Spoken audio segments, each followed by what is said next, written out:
Muy buenos días, mis amados hermanos. Qué bueno poder encontrarnos nuevamente en las clases que tenemos para el desarrollo de su programa teológico, ya sea un diplomado, una licenciatura, la maestría. Sean bienvenidos todos y cada uno de los estudiantes en cada uno de nuestros diferentes programas. El Seminario MINS de Colombia les da la bienvenida. Hoy tenemos la oportunidad de poder comenzar un nuevo curso, una nueva temática. Vamos a tener el privilegio de poder a lo largo de las escrituras, de manera teológica y sistemática, ver el tema de la eclesiología o lo que es concerniente a la iglesia. Para esto, mis amados hermanos, tenemos 4 semanas. El módulo de estudio tienen que dividirlo para su desarrollo y un ensayo conforme a las indicaciones que está en él. Mis amados hermanos, hoy tenemos como siempre, al pastor Ismael, mi persona, Juan José Dávila Ceballos, y les damos la bienvenida y nos ponemos en las manos de nuestro Dios. Pastor Ismael.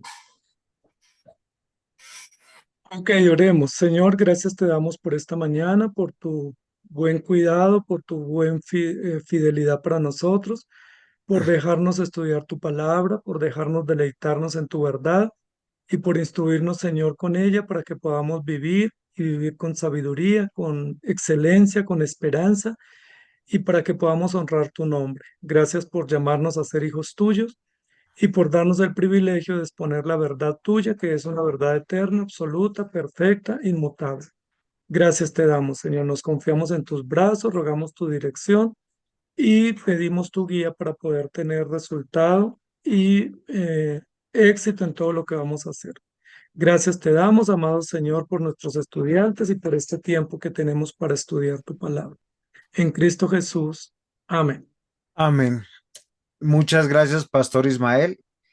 El tema de la eclesiología o de la iglesia es algo que siempre no ha habido mucha claridad en medio del pueblo de Dios.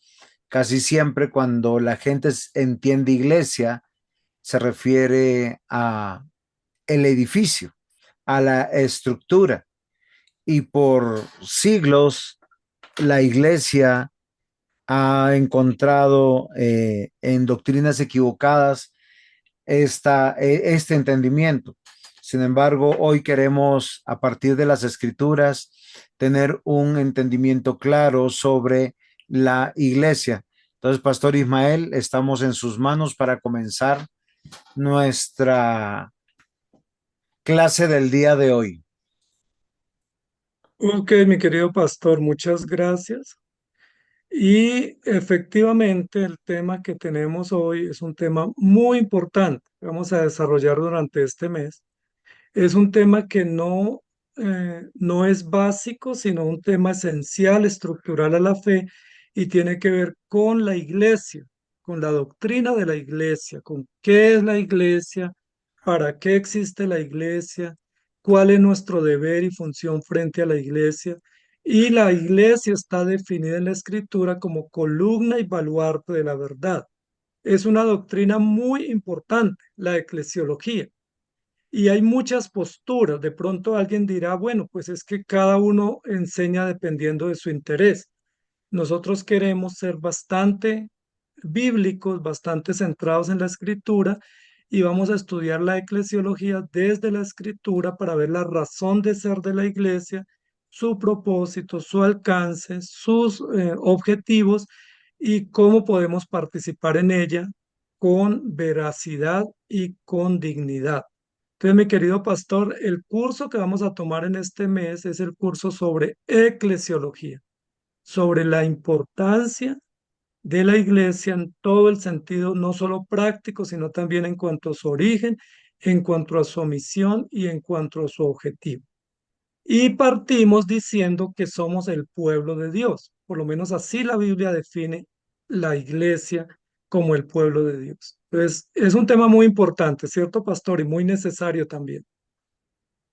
Es verdad. Lamentablemente, cuando partimos la comprensión de la iglesia desde una perspectiva denominacional, eh, pues tenemos diversos significados y aunque encontramos analogías dentro de la escritura, cada una de las denominaciones ha puesto su comienzo y ha puesto su entendimiento de una manera a veces distante de la misma palabra de Dios que nosotros tenemos. Y tal vez la pregunta relevante es, ¿por qué la palabra iglesia, usted tiene en pantalla, eclesía es una palabra griega que define como una asamblea o congregación separada? Un entendimiento correcto sería entender que esta palabra eclesía no se usaba para lo que hoy nosotros usamos como eclesía o iglesia.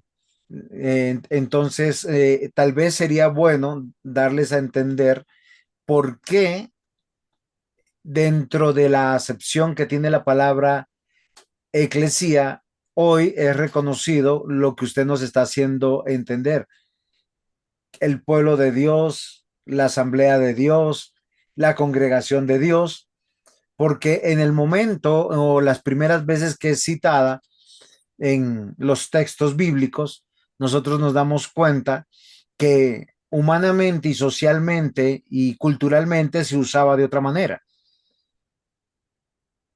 Exactamente, pastor. Entonces, cuando hablamos de la doctrina de la iglesia, que se conoce como la eclesiología, tomada de un concepto del idioma griego, pues estamos diciendo que esa eclesiología o esa doctrina es la visión de la existencia del pueblo de Dios y la conformación y propósito del pueblo de Dios. Entonces, pudiésemos, pastor, decir, para ampliar un poco el concepto, que la eclesía es el pueblo de Dios, es decir, es la nación de Dios, o Sí. como dice en el Antiguo Testamento, es la asamblea de Dios o la congregación de Dios. Normalmente en el Nuevo Testamento se conoce más como una asamblea pequeña en un auditorio. Incluso hoy en día el concepto iglesia se ha trasladado al templo o al salón o al local, cuando la eclesía es la asamblea de personas o el pueblo de creyentes o la congregación de salvos que definen la razón de ser de esta doctrina. Entonces, como tenemos bastante tiempo en estas 4 semanas, vamos a poder desarrollar con un poco más de amplitud estos conceptos y hoy pudiésemos partir diciendo, mi querido pastor, si usted está de acuerdo, que la eclesía es el pueblo de Dios. Es decir, la iglesia es igual al pueblo que Dios llama para su propia gloria. Ok, tal vez en lo que antes de avanzar estaba pensando que en los tiempos apostólicos, cuando se usaba la palabra iglesia o eclesía, no era para referirse a la reunión de personas bajo una fe, sino era de una asamblea o una reunión legítima convocada con otros aspectos tal vez que denotaban aspectos políticos, sociales y económicos, pero era congregar personas, sacarlas de su casa para una asamblea legítima. Hechos de los Apóstoles, de manera clara, no recuerdo otro texto en este momento, dice Hechos 11:26, dice, se congregaron allí por todo el año con la iglesia y enseñaron a mucha gente. Los discípulos se les llamó cristianos por primera vez en Antioquía, y acá en esta cita tiene una particularidad muy hermosa que nos da una claridad que posiblemente en otros textos o otros versículos no vamos a encontrar. Es cuando nosotros consideramos que aquellos que son sacados de afuera, de sus casas, para un lugar específico, se reúnen, dice, y eso se esa connotación de esa reunión es iglesia y por primera vez se les llamó cristianos o seguidores de Cristo.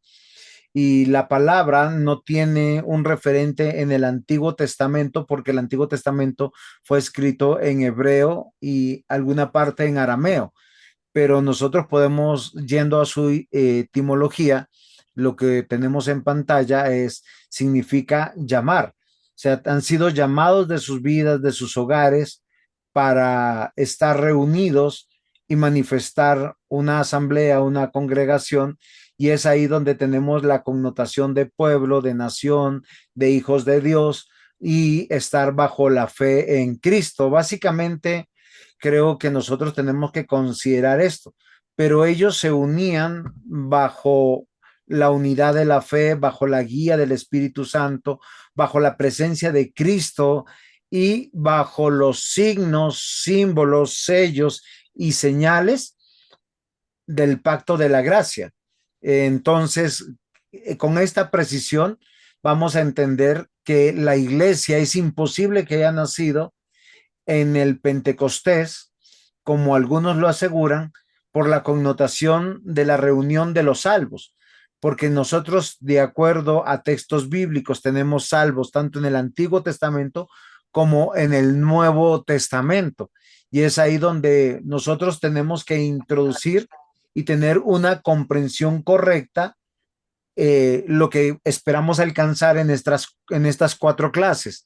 Hoy nos corresponde es esa definición clara, ¿qué es la iglesia? La iglesia es la asamblea, familia, cuerpo, templo de Dios, son las analogías que nos pone el texto. En nuestra segunda semana tendremos de quién es la iglesia. O sea, la iglesia le pertenece a alguien y hay un autor y una cabeza en ella. La tercera clase la tendremos, como está en pantalla, ¿para qué? O sea, el fin de la iglesia. No, tal vez, tal vez mirar el propósito. Y no es un propósito individual y particular de cada iglesia, sino de la iglesia de Cristo, entendiendo la connotación de iglesia universal, invisible, presente en todas las épocas donde están los salvos, desde Génesis hasta Apocalipsis. Y finalmente, en la última semana tendremos cómo funciona la iglesia. Entonces, porque todo esto no se lo dejó Dios a los hombres para que lo determinaran, sino Dios determinó como siempre cómo deben de ser todas las cosas. Entonces, así creo que vamos a poder continuar con un estudio serio y juicioso y preciso, creo, sobre qué es la iglesia y cómo la podemos entender hoy en día, 2024.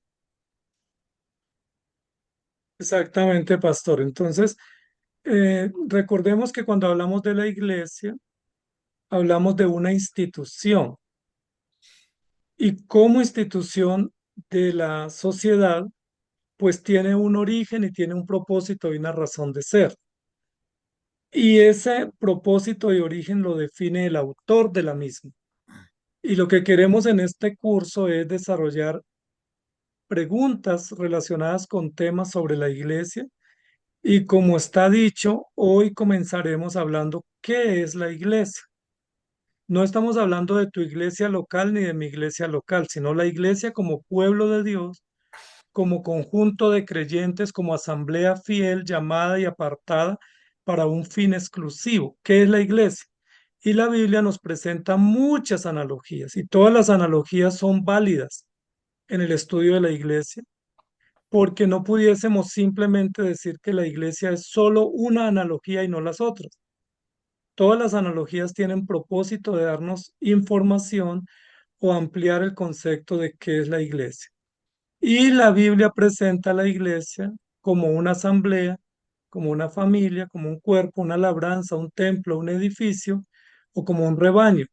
Entonces siempre habla de un conjunto de personas o conjunto de participantes o integrantes que cumplen un propósito para el cual fueron llamados. Entonces aquí tenemos como una información que me parece importante que la tengamos en cuenta sobre qué es la iglesia, mi querido pastor, inicialmente antes de entrar en detalle de las analogías. ¿Qué es la iglesia? ¿Cómo pudiésemos definir la iglesia o el pueblo de Dios en términos amplios y no simplemente en función de nuestra sede local? Lo interesante, pastor, es que nos lleva a pensar, cuando hablamos de un organismo vivo, funcional, celestial, oficial, institucional y providencial, es que debe estar conformada por personas, que debe estar conformada no solamente por personas, sino personas con entendimiento, con dones, con habilidades y con una actividad eh, que presenta una actividad. No sé si es entendible lo que estoy diciendo, pero eso nos lleva no a un momento histórico, sino a la presencia de Dios permanente en todas las cosas y en todos los tiempos y la manifestación de que Dios salva. Exactamente, pastor. Entonces, aquí tenemos una información que es importante dejarla precisa para que podamos tener claridad en el transcurso del curso. Entonces, ¿qué es la iglesia? Entonces, la iglesia es un organismo vivo, es decir, tiene vida. No es un organismo inerte, muerto, pasivo, sino que tiene vida y como tiene vida, tiene razones de vivir y tiene funciones. Es importante también reconocer que el origen de la iglesia celestial y todo su propósito y diseño, que la iglesia es oficial, es decir, no es simplemente una reunión casual o informal, sino que es un propósito oficial, tiene oficialidad. Por eso no pudiéramos prescindir de ella simplemente como diciendo, para mí la iglesia no es importante, porque si es una institución y si es celestial y si es viva y si es oficial, pues obvio que la necesitamos, porque es el medio como Dios reúne a los creyentes para rendir culto al Redentor y es la forma como Dios congrega a sus elegidos para hacer honor a su propósito redentor. Entonces, la iglesia juega un papel muy importante en el plan de Dios, en el plan de la creación, en el diseño de la historia y en la forma como Dios reúne o congrega a los elegidos o a los llamados para que vivan para Dios. Es importantísima la iglesia, pastor, y no sé usted qué opina, porque hoy en día hay un desprecio por las instituciones y de entre ese desprecio por las instituciones se desprecia el Estado, se desprecia la justicia, se desprecia la familia como institución y por supuesto la iglesia, pues como que ya no es importante, ¿cierto? Es más importante el estadio, es más importante la playa, el centro comercial, pero la iglesia como comunidad y como, eh, como institución, como que no tiene valor hoy en día en la sociedad cuando lo debe tener porque Dios la creó para un propósito. Posiblemente lo que ha sucedido a lo largo del tiempo es esa confusión de cuando se habla de iglesia, pensar en liturgia y pensar en el beneficio de la liturgia al hombre, mezclando con el desarrollo de la promesa del pacto eterno de redención. Tanto así que por qué algunos no ven iglesia en el Antiguo Testamento y ven una nación, pero no se dan cuenta que quedan cortos porque la nación de Israel nace con el rey David, con Salomón, luego posteriormente con la división de los reinos, y eso solo es 1000 años antes de Cristo. Y los otros 3000 años y todos los salvos que están narrados en la escritura eh, nos traería confusión. Hoy en día lo que usted nos hace ese llamado del rechazo a las instituciones es la misma actitud de la tentación en el Edén, el rechazo a la autoridad de Dios. Por eso hoy en día el desprecio, porque nosotros nos distanciamos de esa manera Y una manera, ¿cómo llamarlo? Eh, falsa de entender la iglesia es ir en esa actitud consumista que muchos van diciendo en qué me hace bien, cómo me beneficia, porque pensamos que el culto religioso o la iglesia tiene que ver con beneficios para mí y no entendemos la causa de lo que es una asamblea. Toda asamblea, así sea política, económica, fraternal o familiar, busca o tiene propósitos anexos a su diseño y a su origen. Y hoy no los quiero aclarar porque vamos, como usted dijo, a tener claridad eso en otras clases.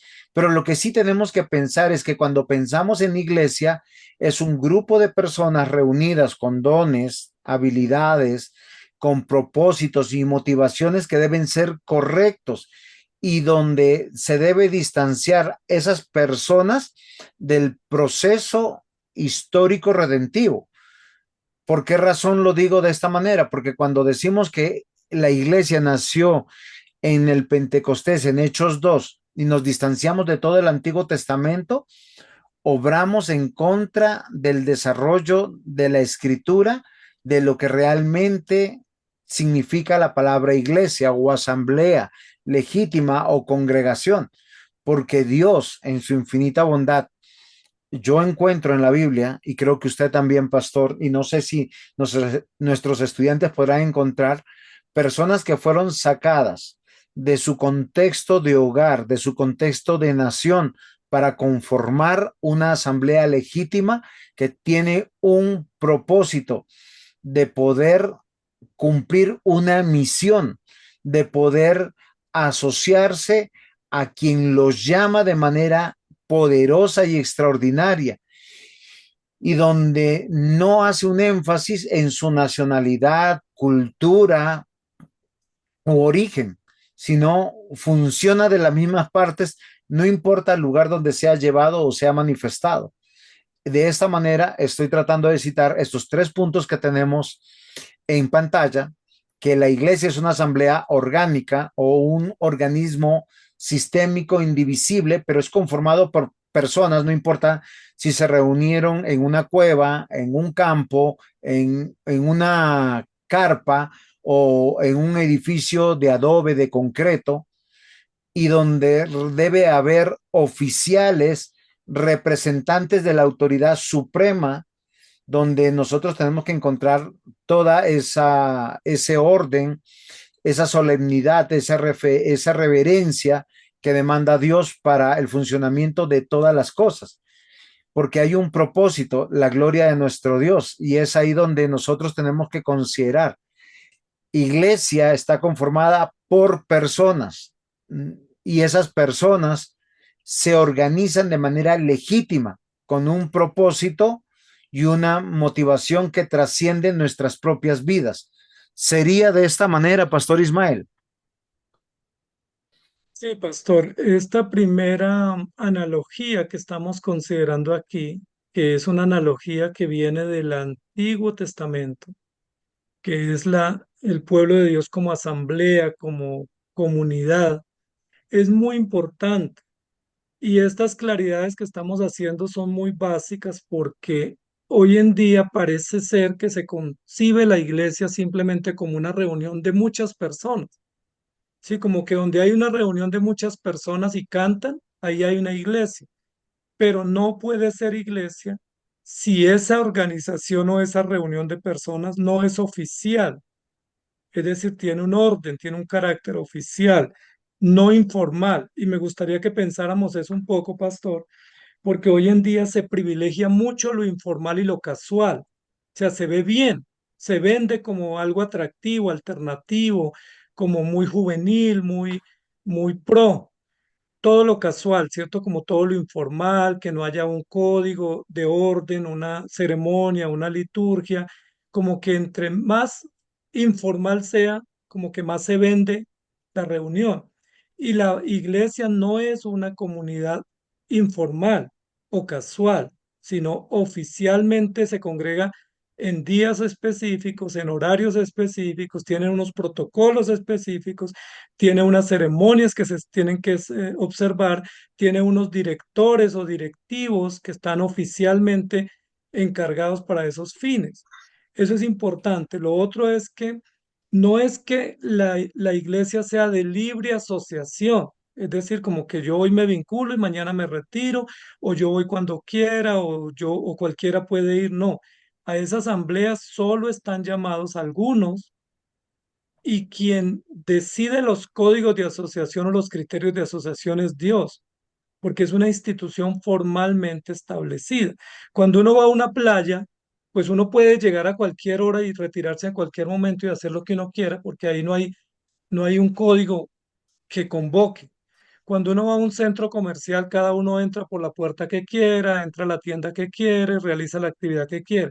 Pero en la iglesia no funciona así, porque hay principios y hay orden, y todo está en función de la gloria de Dios. Y además, todos los que integran esa comunidad o ese organismo vivo o sistémico deben ser funcionales, todos. No hay ningún espectador, ningún órgano inerte o muerto o necrótico, sino que todos los órganos están vivos y todos funcionan porque es una asamblea funcional. Eso es importante, pastor. ¿Qué opina de la informalidad que se mueve hoy en día en la iglesia? Pues que vivimos en los tiempos donde se privilegia las emociones, los sentimientos, y eso ha hecho mucho daño a la comunidad sagrada que es la iglesia. Y cuando hablamos de una comunidad sagrada, es que lo que se hace dentro de esta comunidad tiene que ver exclusivamente para con Dios. Es donde nosotros, como dice Romanos 12, nos presentamos en sacrificio vivo, santo y agradable a Dios, que ese es nuestro culto racional. Y eso demanda un gobierno necesario, o sea, un gobierno necesario donde manifieste armonía de esta sociedad, donde manifieste orden, donde manifieste también una unidad en ese perfecto amor, porque a veces nosotros pensamos que el amor es pasar por alto. Entonces las personas hoy en día, de manera displicente, olvidan que la iglesia es de origen divino y todo lo que tiene un origen divino, Dios ha puesto un gobierno para su dirección. En el hogar son los padres. En la iglesia están los ancianos y los diáconos, o los presbíteros y los diáconos. Y nosotros vemos aún en el Estado, de acuerdo a Romanos 13, Dios también los pone, y cada uno de los gobernantes, aun si no fueran creyentes, para ser puestos en la dirección de una nación, ellos tienen que dar cuentas a Dios. ¿Y por qué este organismo? Porque debemos reconocer una realidad que a nosotros nos hemos olvidado y que tenemos que concluir. Primero, que es la voluntad de Dios. O sea, esto no es producto del desarrollo de las circunstancias sociales, económicas o políticas de ninguna época de la humanidad. Lo segundo es que esta asamblea, esta comunidad, la iglesia pertenece a Cristo, y Cristo ha sido su cabeza tanto en el Antiguo como en el Nuevo Testamento. Y lo que demanda es que nosotros debemos alejarnos de todo tipo de informalidad, para todo lo contrario, apersonarnos a lo que la Biblia habla como orden. Recuerden que Pablo escribe a la iglesia diciendo: todo hágase en orden y decentemente. Está en 1 Corintios, capítulo 1, el versículo no me acuerdo. Pero lo que nosotros tenemos que connotar eso, y que las personas que están ahí tienen una condición inclinada al pecado. Entonces, cuando nosotros nos inclinamos al pecado, es un rechazo a la ley. Por lo general, por el pecado, el ser humano es antinomia, quiere distanciarse también de todo lo formal, de todo lo que es protocolo, de todo lo que son símbolos, signos, sellos, de lo sagrado. Y hemos caído en esa realidad. olvidando que el hombre es pecador y que Dios es santo y que ordena cómo acercarnos a Él para adorarle, para gobernar su iglesia, para representar el reino de Dios en esta tierra, donde nosotros estamos comunicando que Cristo es el rey, que Cristo es el que gobierna en todos los aspectos. Y es ahí donde nosotros creo que hemos caído en esa trampa que por alcanzar a los que no debemos alcanzar, hemos eh, bajado los estándares y hemos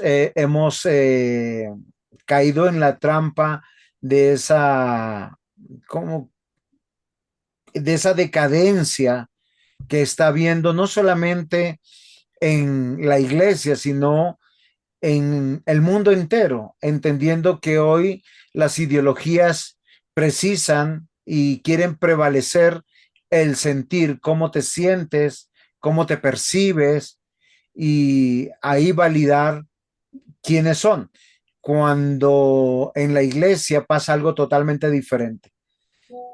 Somos convocados por aquel que nos regenera, nos restaura, nos justifica y nos convoca para su adoración, santificándonos todos los días de nuestra vida. Ok, pastor, entonces notemos que cuando estamos diciendo que la iglesia es una asamblea, no estamos diciendo que simplemente la forman personas y que no hay vínculos, porque la asamblea pudiera ser como cuando uno va a un conjunto residencial o una asamblea pública, donde uno se inscribe, se registra, termina sus deberes y pues ya no hace parte de esa comunidad. Esta asamblea santa, si bien es cierto, es una asamblea universal, oficial y humana, conformada por Dios, la estrechan unos vínculos que termina siendo familia. Entonces es importante porque aquí no estamos hablando de otro concepto, sino que esta asamblea también es familia, es decir, ¿qué más nos une? Nos unen unos vínculos, unas fraternidades y unas relaciones y unos desarrollos y unos progresos a los cuales también estamos comprometidos con el deber de la iglesia. O sea, no es una asamblea amorfa, ¿sí? Una asamblea como que yo pueda prescindir, sino que es una asamblea de la cual me debo porque esa es mi familia, donde están mis vínculos, mis raíces, mis relaciones, y esto es importante, muy importante, porque pudiésemos pensar que yo soy simplemente un número en la iglesia, y no, no soy un número, soy un miembro, mucho más que un número que contesta un llamado, es un miembro integral, funcional, relacional y recíproco para el desarrollo de esa iglesia, porque la iglesia, siendo asamblea solemne y pública, también es familia. ¿Cómo entender eso, pastor, y cómo relacionar adecuadamente la asamblea de Dios como la familia cristiana o la familia verdadera? Es interesante si recordamos, pastor, en las escrituras, solo Dios habla de dos tipos de seres humanos. Si lo hablamos con relación al tema que usted nos pone de familia, Él dice claramente, el Señor Jesús cuando estuvo en medio de nosotros dijo, o tenemos a Dios como Padre o tenemos a Satanás como Padre. El vínculo que une a los miembros de esta asamblea, de esta congregación santa, de acuerdo al versículo pasado que usted puso, Éxodo 19:6, vosotros me seréis un reino de sacerdotes, de gente santa. Estas son las palabras que le dirás a los hijos de Israel, es la voluntad de Dios, la palabra de Dios por medio de la fe. Es inevitable eso. Salmo 122:1, usted también nos puso, yo me alegraré con los que me decían, a la casa de Dios iremos, porque hoy cuando nosotros consideramos estos textos, están ahí por centenares de años. Hoy, 2024, estamos hablando aproximadamente de más de 2000 años, 3000 años, y nosotros decimos, no ha cambiado.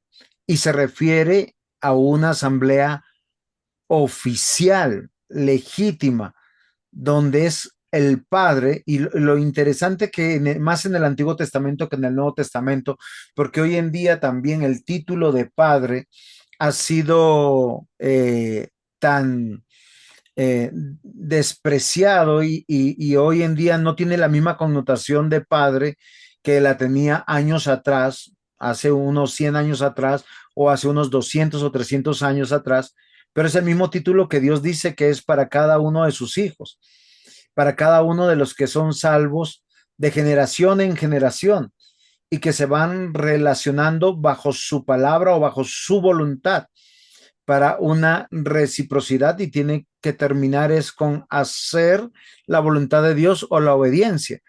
O sea, no es una familia en el sentido emocional, sino en el sentido totalmente racional, con un propósito, con unas motivaciones correctas, con acciones correctas para poder adorar a nuestro Dios.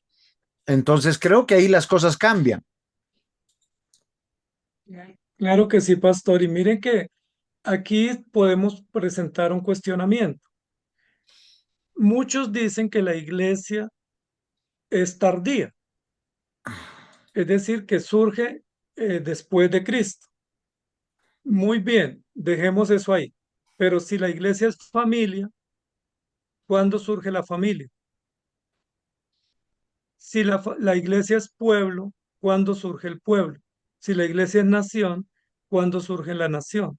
Si la iglesia es asamblea, ¿cuándo surge la asamblea? ¿Me hago entender? Es decir, todos esos conceptos, familia, nación, pueblo, asamblea, son primigenios. Es decir, son iniciales o son originales o son puntos de partida en el desarrollo de la historia. Por lo tanto, la iglesia es una familia que viene desde Génesis, o es un pueblo, o una asamblea, o una nación que se introduce en la historia como una institución para la gloria de Dios, donde se congregan los redimidos. Y es una familia que tiene vínculos estrechos y que tiene obligaciones. No es una asamblea donde yo voy, termino mi asamblea, me lavo las manos y me desaparezco. No, yo voy a esa asamblea, pero en esa asamblea tengo vínculos, tengo deberes, tengo obligaciones y tengo compromisos que van más allá de una reunión de 2 o 3 horas o de una mañana. Orar, proteger, proveer, cuidar, ser compasivo, porque esa es una familia. Si ahora algún miembro de nuestra familia nos llama y nos dice, mire, lo necesito urgente en un hospital o en una clínica o en un colegio, nosotros corremos porque ese es mi hijo, es mi esposa, es mi primo, es mi hermano, pero a veces no tenemos esa reciprocidad o ese compromiso con la iglesia, siendo que la iglesia es nuestra verdadera y más legítima familia. Pastor, si nosotros hiciéramos un estudio juicioso sobre el término de familia, nos vamos a dar cuenta dentro del espectro, no sé si es correcto lo que voy a decir con eso de espectro, de familia. Hoy en día vivimos tiempos del reduccionismo, de la simplicidad, de la división, de sacarnos fuera del contexto original. Desde Génesis, cuando nosotros vemos en Génesis 1, Dios crea la familia. Y uno dice, sí, claro, pero ¿cómo que crea la familia si solo estaba Adán y Eva? Sí, claro, porque posteriormente en las narrativas que nosotros tenemos bíblicas de que nosotros podemos encontrar con toda claridad, encontramos algo que es espectacular. Pasamos a los hijos de Adán y de Eva y posteriormente de la situación en el capítulo 4 de el asesinato de Abel, nos presenta solo dos tipos de familia. La familia que son las generaciones que vienen de Adán, cuando dice en el día que creó Dios al hombre, varón y hembra los creó, o sea, hombre y mujer los creó, no se creó más, no hay más mayor percepción ni diseño más. Durante cientos de años nos va narrando, por lo menos nos va a narrar los primeros 1000 años, nos va a decir que hay una familia donde Dios es el Padre, Dios los dirige, Dios los aconseja, Dios los guarda y ellos les guardan a Él. Cuando entramos nosotros ya al capítulo 6, ahí encontramos una separación de los hijos de Dios con los hijos de los hombres. Y diciéndonos claramente en un sentido que el término de familia no definía a un hogar, a papá y mamá e hijitos, que eso es el término correcto, y cada uno de los hogares que hay narrados, por lo menos en el Génesis, pertenecían o a la familia de Dios o, o, o a la familia de los hombres, por llamarlo en el término que Moisés nos narra en Génesis. Hoy hemos caído en esa trampa pensando en esa individualidad que nos aparta de la autoridad, que nos aparta de la sujeción, que nos aparta de la ley y que nos aparta de un propósito de generacional para preservar y conservar la ley de Dios, el honor de Dios, la tradición, la cultura, la liturgia, la moralidad que está en Dios. Y eso ha sido un problema y ha sido siempre como la división que trae el pecado, que trae Satanás, que trae el gran acusador, el que siembra la cizaña, es para poder destruir el diseño de Dios. Porque lo que yo encuentro, pastor, en todo el Antiguo Testamento, básicamente, a lo que se llama familia, es a la estructura de los que son llamados hijos de Dios, sujetos unos a otros bajo autoridades representativas claras, evidentes, donde son los que dan cuentas a Dios, pero vemos una organización legítima, un gobierno legítimo, vemos propósitos legítimos y vemos también el desarrollo del plan de la salvación. Y hoy en día hay una tremenda decadencia en esa concepción de familia, porque nos hemos reducido a los apellidos y a los lazos consanguíneos, cuando en el Edén los lazos consanguíneos eran únicos. ¿Por qué razón? Porque todos veníamos de Adán y de Eva y ellos lo tenían clara. ¿Qué los dividía? Los que son familia de Dios y los que eran descendientes de los hombres. Y no hay más. O ¿será que estoy equivocado, pastor? No, pastor, yo creo que para complementar un poco el argumento que usted está presentando, retomemos un poco el curso pasado sobre las confesiones. Recuerden que hablamos de las confesiones, que las confesiones tienen como finalidad unir y no dividir.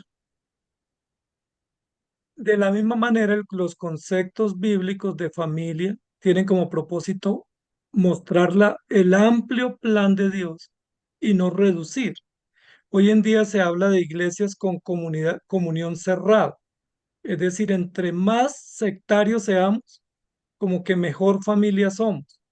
Entre más nos encerremos en cuatro paredes, los cuatro de siempre, cuando el concepto de Dios es que la familia es amplia, es multilingüe, es pluricultural, es universal, es generacional. O sea, esos conceptos son muy generosos porque nos muestran que la familia es más que papá, mamá e hijos y más que la iglesia local, en el caso de los creyentes, que la familia está la familia biológica está conectada con genealogías, con historias del pasado y con historias que vienen a futuro, que implica una amplia extensión donde hay hijos, nietos, bisnietos y pues todas las implicaciones propias de las generaciones posteriores y las anteriores. Y la iglesia, por supuesto, también. Cuando la Biblia registra, por ejemplo, en Hebreos 11, algunos que nos han antecedido los pone como de nuestra propia familia. Somos hermanos, hijos de Abraham, hermanos de Noé, hijos de Moisés, de David. Entonces nos pone que nosotros sí tenemos una familia, pero que es una familia con códigos de verdad, de amor genuino y de adoración verdadera, y que es una familia muy extensa, que tiene unos deberes y obligaciones que van mucho más allá del ámbito privado y que son deberes y obligaciones integrales para adorar a Dios, pero también para servir en la sociedad y para comprender todos los hechos gloriosos y providenciales de Dios. Entonces, el concepto de familia, que es un concepto muy precario hoy en día y muy egoísta y muy reducido, pues en la Biblia se nos muestra de que es la gran familia de la cual venimos todos los de la fe, que es la familia de Abraham o la familia de Adán. Hoy tal vez tenemos que considerar justo el versículo que acabó de pasar era el Salmo 133:1. Mirad cuán bueno, cuán delicioso es habitar los hermanos juntos en armonía. Ahora, el entendimiento correcto del Salmo 133 es en un orden cúltico de adoración, en una convocación solemne que hace Dios para que todos nosotros podamos considerar lo que usted nos está diciendo. Y el hecho de quedarnos solos como iglesia, solos como autoridades en la iglesia, nos convierte en algo que usted nos está diciendo, en una secta o en pequeños papas, en esa pequeña trampa que Satanás pone es seréis como dioses. Y ustedes, yo sé que recuerdan eso, ¿no? Eso fue a una mujer, pero el hecho es que esa es la trampa que hoy tenemos. Cuando nosotros tenemos que considerar que estamos aquí en esta vida con un propósito de santificación, de glorificación a nuestro Dios y de gozar de Él hasta que Él venga. Y eso nos debe de hacer entender que no estamos unidos por que seamos iguales o porque tengamos empatía o porque estemos uniformados o tengamos los mismos sentimientos y pensamientos. Estamos unidos en aquel que nos une, que es la cabeza, que es Cristo, el que nos está llamando a la santificación. Cualquiera que tiene 4 o 5 años de matrimonio sabe claramente que el matrimonio, más que evocar esa felicidad romántica y platónica, es la santificación. Igual pasa con la iglesia, porque en la iglesia hay una diversidad, no solamente de capacidades, de dones, ministerios y acciones, sino de luchas frente a diversos pecados, porque por lo menos mis pecados son mis pecados y sus pecados, pastor, son sus pecados, pero cuando convivimos en un mismo lugar, lo que riñen son esos pecados, no es el amor, no es la gracia, no es la misericordia, porque todo eso nos une. Lo que siempre trae a la diferencia, a la división, es la lucha contra el pecado. Y Pablo lo dijo, no tenemos guerra contra carne ni sangre, o sea, no es contra personas, es contra el pecado que mora en nosotros. Y frente a esa necesidad de la iglesia como cuerpo, es que todos nos necesitamos de manera imprescindible, porque hay algo que es interesante y posiblemente lo podemos hablar aquí. La gente tiene un sentido común pecaminoso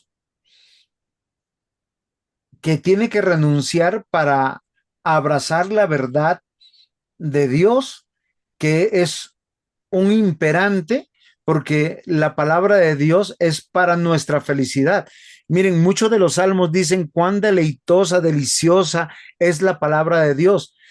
Todos los salmos hablan de que hacer la voluntad de Dios causa gozo, felicidad, plenitud, bienestar, seguridad, confianza, bienaventuranza, esperanza.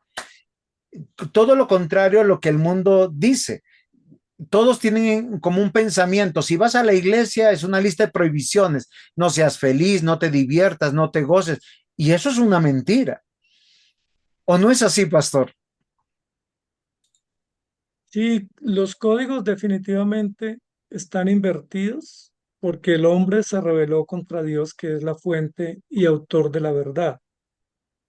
Entonces, no, el hombre no quiere unir, sino dividir, no quiere obedecer, sino contrariar, no quiere deleitarse en Dios, sino deleitarse en sí mismo. Es decir, tenemos un cóctel de contrariedades frente a la verdad. Y hemos presentado ya hasta aquí tres analogías de la iglesia. Hoy estamos respondiendo a la pregunta, ¿qué es la iglesia? Entonces, la iglesia es una asamblea, no cientos de millones de asambleas, una asamblea. La iglesia es la familia genuina, no una de las múltiples opciones de familia genuina. Una familia. La iglesia es el cuerpo de Cristo, no uno de millones de cuerpos. Entonces, miren que aquí estamos usando lo que la Biblia presenta para que hagamos honor a la verdad. Si la Biblia dijera que es, yo soy un cuerpo y puedo ser diferente al otro cuerpo que está aquí a 5 cuadras, pues sería genial, porque cada uno tendría la opción de delimitar o establecer lo que quiere de acuerdo a su criterio, porque hay cientos de opciones para ser cuerpo de Cristo, pero solo hay una opción correcta que es bajo la ética bíblica, bajo la verdad y bajo la cabeza y bajo las órdenes que nos da el dueño y autor. Recuerden que la iglesia no es cabeza y como no es cabeza no toma decisiones, solo camina en función de quien toma las decisiones y quien las dirige y quien la gobierna. Es decir, la iglesia no tiene neuronas, no tiene voluntad propia. La iglesia tiene funciones operativas en servicio y en sujeción a la cabeza, que es la que tiene la inteligencia, la sabiduría y la determinación. Pudiéramos decir que la iglesia como institución y como cuerpo no tiene voluntad propia, ni tiene decisión propia, ni inteligencia propia, sino que está en función de la cabeza. Y esa es una metáfora bíblica, pero muy difícil de aceptar porque nosotros pensamos que la iglesia tiene autonomía. Incluso, pastor, algunos movimientos como la tradición romanista se atreven a decir que la iglesia confiere gracia, como si fuera la autora o la dadora de gracia, e incluso la dadora de la salvación, siendo que la iglesia es sierva, mas no señora.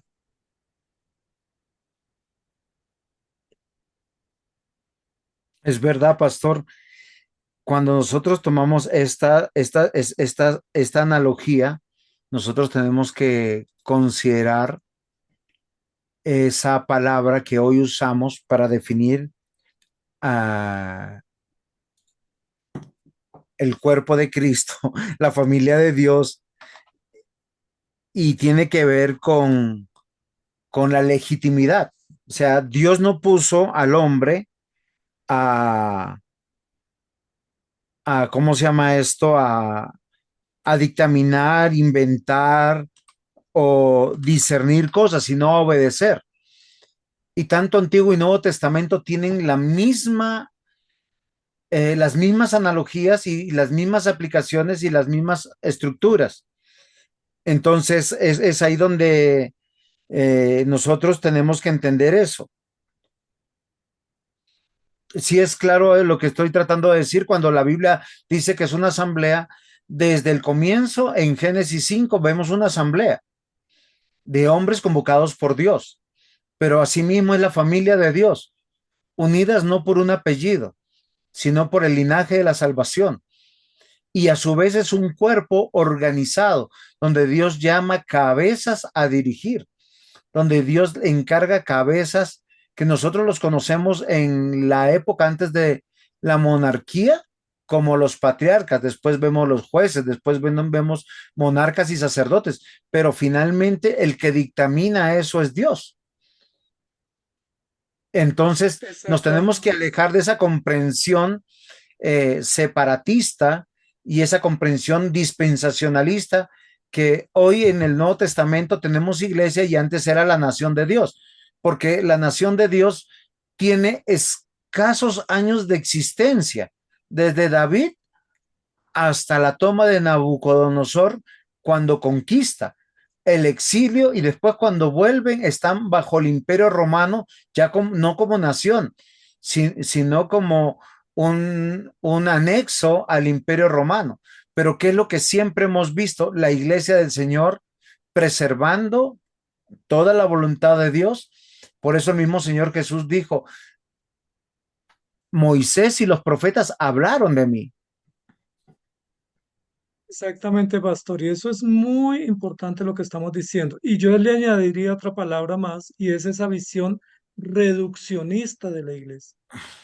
Porque es tan reduccionista que cada vez yo pienso que todos los demás son tan malos y yo soy tan bueno que solo yo soy iglesia. Sí, Jesús pudo haber reunido a sus discípulos y si hubieran tenido esa visión reduccionista, pues hubiéramos hecho una iglesia para pescadores, una iglesia para banqueros, una iglesia para publicanos, otra iglesia para alzados en armas, pero realmente el Señor hizo una iglesia de todos, naciones, lenguas, pueblos y tribus. Entonces, esa visión reduccionista de que si tú no te levantas como yo o no tienes la liturgia como yo la tengo, inmediatamente ya eres un opositor. No es la visión del cuerpo, porque el cuerpo es integral y universal. Imagínese, pastor, que los hermanos que están ahora en Kazajistán o en Uzbekistán adoran al Señor, pero lo hacen en un idioma distinto, con unas formas distintas, pero están adorando al Señor y es el mismo Dios que recibe la adoración y son nuestros hermanos, aunque de pronto algunos usen velo o algunos usen algunos símbolos distintos. O Si ropas creen en distintas. Cristo y si creen en Cristo y proclaman la verdad y creen en la salvación y se confiesan pecadores, pues obvio que tenemos el mismo Padre y tenemos la fe común. Lo interesante, pastor, cuánto daño ha hecho es sacralizar épocas doradas de la iglesia, que así, son, así las llaman, para decir que si nosotros no nos ajustamos a ese tipo de liturgia, de adoración, estamos fuera de la salvación o de la real iglesia. Cuando nosotros vemos en toda la historia bíblica que la familia de Dios, la asamblea de Dios, el cuerpo de Dios, son todos aquellos que fueron reunidos por la fe y en muchos casos estuvieron distantes de muchos de esos preceptos humanos que tal cual los fariseos imponían en su momento al pueblo, se convirtieron en una carga, evitando que las personas se acercaran a Dios y gozaran de la presencia de Dios, porque hay un celo más bien como humano y sectario que el mismo plan de redención de gracia que nuestro Dios nos manifiesta, donde nosotros vemos tiempos tan difíciles como Elías. Él pensaba que él era el único que estaba adorando a Dios y que no había más, y el Señor responde a través de esta revelación que nosotros leemos. Hay 7,000 que no han doblado rodilla, que han doblado rodilla ante mí, le dice, y esto es maravilloso porque nos habla de, oye, no existe una iglesia unitaria, no existe una iglesia o sea, reducida, porque a veces cuando hablamos de un remanente, ese es el problema de una mala comprensión del remanente, porque somos poquitos en la iglesia y somos los únicos que creemos esto, entonces somos el remanente de Dios. No, el remanente de Dios está en todo el mundo guardando los mismos principios convocados por aquel que solo nos puede convocar por su Santo Espíritu para su adoración, donde el centro es Él por medio de su palabra revelada hoy 2024. Totalmente diferente en Hechos de los Apóstoles, totalmente diferente cuando regresaron a Jerusalén, convocados por Esdras, Nehemías, totalmente diferente cuando estuvieron en los tiempos de los jueces o en los tiempos de Abraham, Isaac y Jacob, o en los tiempos donde Noé fue el único como familia que quedó siendo preservado por la gracia de Dios. Y creo que eso debe llamar a nosotros la atención. Vamos a ser como Elías pensando que somos los únicos que quedamos guardando fidelidad al Señor, o hay otros que a veces nuestros ojitos permeados por el pecado no nos dejan ver. Exactamente, pastor. Imagínense que en muchos lugares, diciendo que son pues muy puros, demasiado puros, pues no permite ni siquiera que una persona por algunas razones sea miembro de la iglesia por años o que no participe de la cena del Señor. ¿Sí? Hay muchos lugares donde dicen tú sí, tú no, y se reservan el derecho de admisión a la cena. porque tienen comunión cerrada, porque son muy cuidadosos de no ofender al Señor. Pero esa selectividad es ofensiva. Yo no me imagino, o mejor, si ese fuera el modelo, ¿por qué Jesús le dio la cena a Judas si apenas terminó de cenar lo iba a traicionar? ¿O por qué le dio la cena a Pedro si Pedro lo iba a negar? ¿O por qué le dio la cena a los 12? Mejor dicho, esa noche de cena solo él hubiera podido tomar la cena, porque todos los demás se iban a escandalizar de él. Y a veces es tanta nuestro celo, pero celo humano y no celo de Dios, que Amén. terminamos restringiendo todos los bienes y lo que pudiera salvar al otro. Está un hermano, un ejemplo, un pastor está en una tentación o en una lucha y en lugar de decirle, hermano, ánimo y siga predicando, pastorea, le decimos, le quitamos la iglesia para que el Señor lo restaure.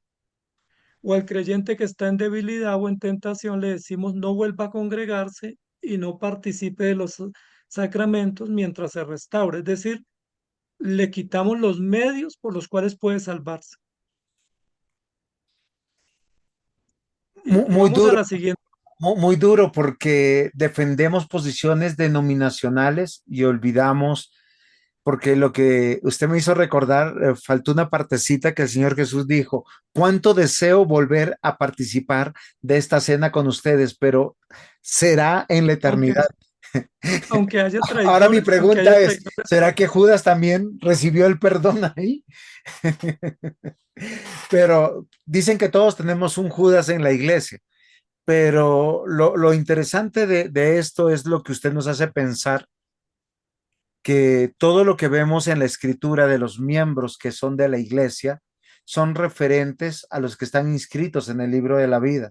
Son inscritos a ese programa que Dios tiene, por el cual él mismo se juramentó de venir a buscar y salvar los que estaban.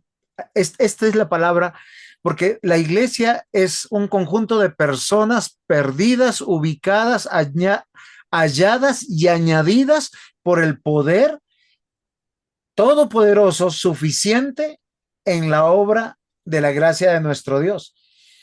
Y eso me parece interesante, porque en esa historia, vamos a Hebreos 11, están personajes que posiblemente si los tuviéramos en nuestras iglesias de hoy en día, eh, no serían dignos de la membresía de los sacrosantos libros de orden de algunas denominaciones, porque sería una abominación, pero Dios la Pero tiene en mire, esa lista maravillosa que se llama iglesia, asamblea, familia de Dios, cuerpo del Señor, porque es donde crecemos, damos fruto, pero por la obra de Dios y donde nos convertimos en obreros aprobados, no por nuestra capacidad, sino por aquel que nos dice eh, que vamos a estar ahí al final, por su gran bondad, sí, providencia y fiel cuidado.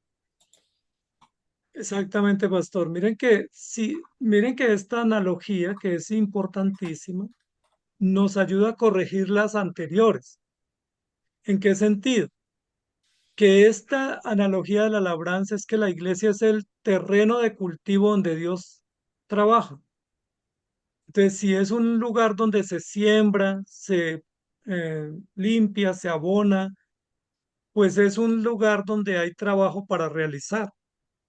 No es una postal, no es una granja terminada, es una labranza. Si no es un cultivo ya floreciente, es una tierra donde se va a sembrar y se va a producir. En ese sentido, somos terreno de trabajo y no se puede esperar que ningún creyente en la iglesia esté terminado, porque si ya él está terminado, pues ya no hace parte de la labranza, ya toca separarlo.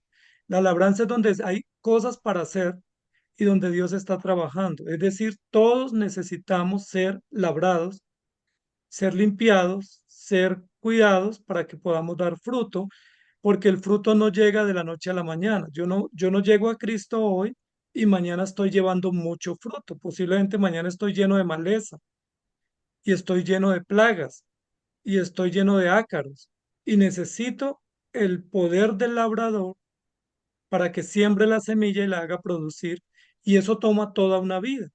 Entonces, decir que la iglesia es donde todo es impecable, todo funciona como si fuera el cielo, pues es totalmente contradictorio con la realidad. Y cuando pensamos o esperamos ver cristianos terminados, pues esa es una falacia, porque en la iglesia encontramos es pecadores regenerados, pero pecadores, que recaen, que reinciden, que luchan, que batallan. Y es allí donde está el campo de trabajo adecuado para que Dios obre y con la materia prima con la cual trabajamos. Debe llamar la atención porque aquel que es trigo siempre será trigo. El trigo siempre da fruto.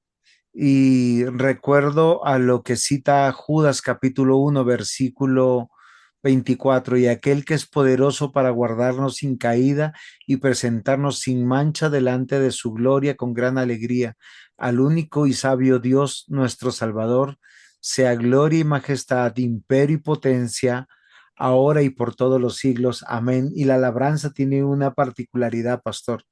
A veces es atacada por bichos. A veces es momento de que nosotros consideremos que no es ver la obra que nosotros estamos haciendo, sino ver la obra que Dios está haciendo en nuestra vida y que Él es el único que nos está asegurando, porque tal lo que dice Judas en el versículo que leí es, ¿cuándo se ve esta labranza terminada? Cuando nos va a presentar sin mancha delante de su gloria con gran alegría al único y sabio Dios, nuestro Salvador, sea la gloria, majestad, imperio y potencia, ahora y por todos los siglos. Amén.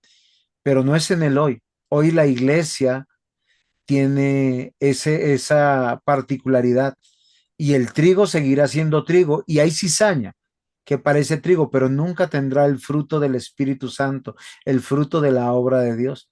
Y creo que con eso terminamos la analogía de la labranza y pasamos a la analogía de que es un templo. Lo Pastor, fundamental de, señor, regálame solo un minutico y es el siguiente. Noten que el Señor dijo, dejen crecer juntamente lo uno con lo otro. Y nosotros, que somos más inteligentes que Dios, queremos arrancar la cizaña y sacarla para preservar el trigo. Fíjese que esos códigos de excesiva pureza o puritanismo o moralismo terminan malogrando el trigo y desobedeciendo a Dios, porque Dios dijo, dejen crecer lo uno con lo otro. O sea, no se preocupen por la cizaña, preocúpense por ser trigo. pastor, y hay algo más interesante en esa cita de, que hace el Señor Jesús. El trigo y la cizaña no está propiamente dentro del templo de acuerdo a la enseñanza, está en el mundo.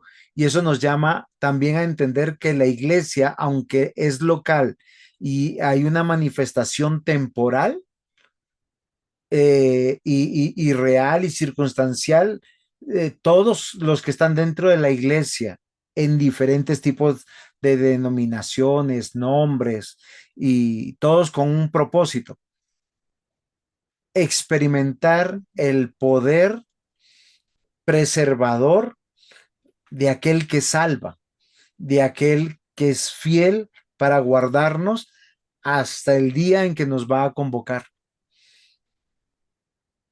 Exactamente, pastor. Y ahí terminamos hablando de la iglesia que es un templo, pastor. Sí, Un ya templo nos quedan como pocos minutos. como la celebración triunfal de todo ese trabajo de labranza, de relaciones complejas, de asambleas exigentes, toda esa dinámica del cuerpo tan compleja, todo se resume en un templo donde estamos celebrando victoriosos la honra y la gloria de Cristo, que ha sido fiel en llamarnos, en darnos vida y hacernos sus siervos y sus seguidores. Pero note, pastor, que en todas las analogías hay amplitud y no reduccionismo. Hay gloria y no sectarismo. Hay vida comprometida y no simplemente moralismo. Eso es importante para poder Hay comprender la unidad y vida no de la iglesia. división. Exacto.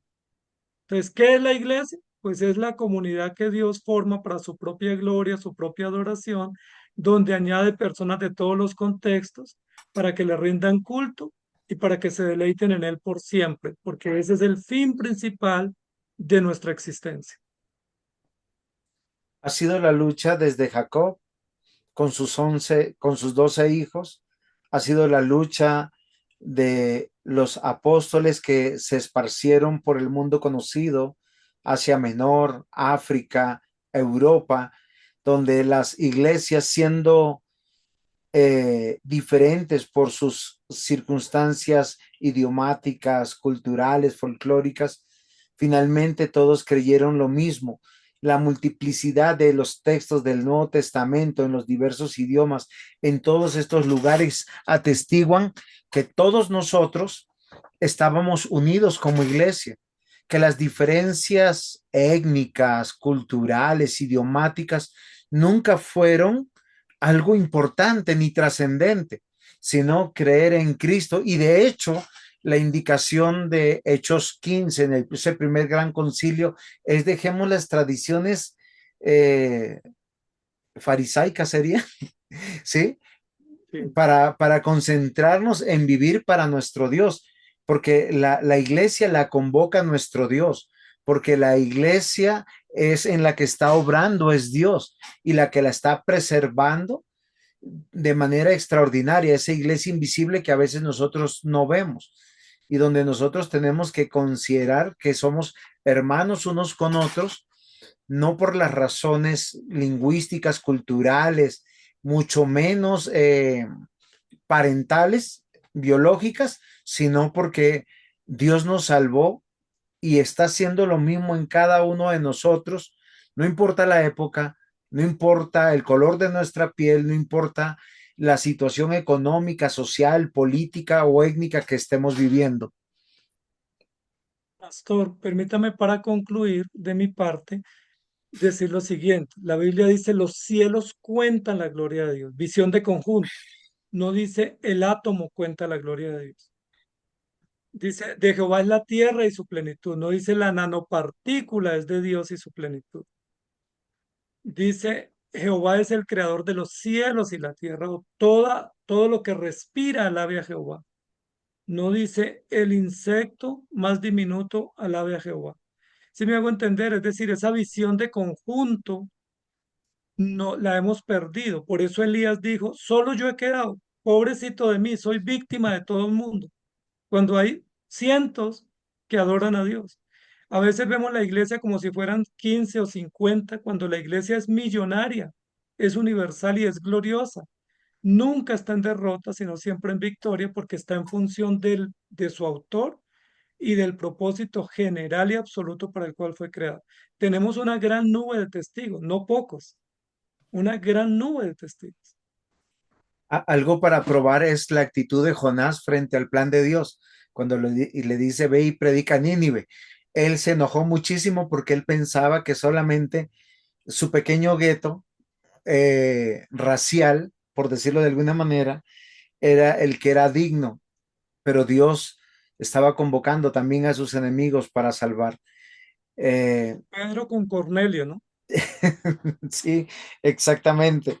Es algo maravilloso entender que la palabra iglesia no se refiere a una época del Pentecostés, se refiere a todos y cada uno que son llamados asamblea, familia, cuerpo, labranza, edificio, y hemos usado todas las analogías para entender que es generacional, que todos aquellos son aquellos que el Señor eligió antes de la fundación del mundo, que está buscando, los llama eficazmente, los justifica eficazmente, los adopta legalmente en su obra redentora, los está santificando y los va a glorificar sin distinción de época, nacionalidad o lo que llaman razas, ¿no?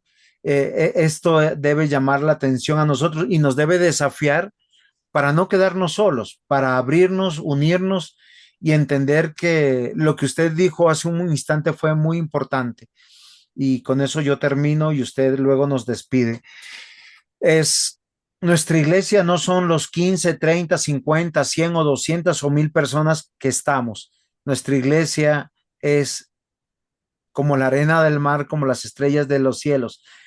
Cada día, cada domingo, cada año, porque la iglesia es universal y está en todo el mundo y esa iglesia está esperanzada en la obra que hace y no en lo que ellos puedan cambiar. Pastor, gracias por este tiempo, gracias a nuestros estudiantes, esperamos sus aportes.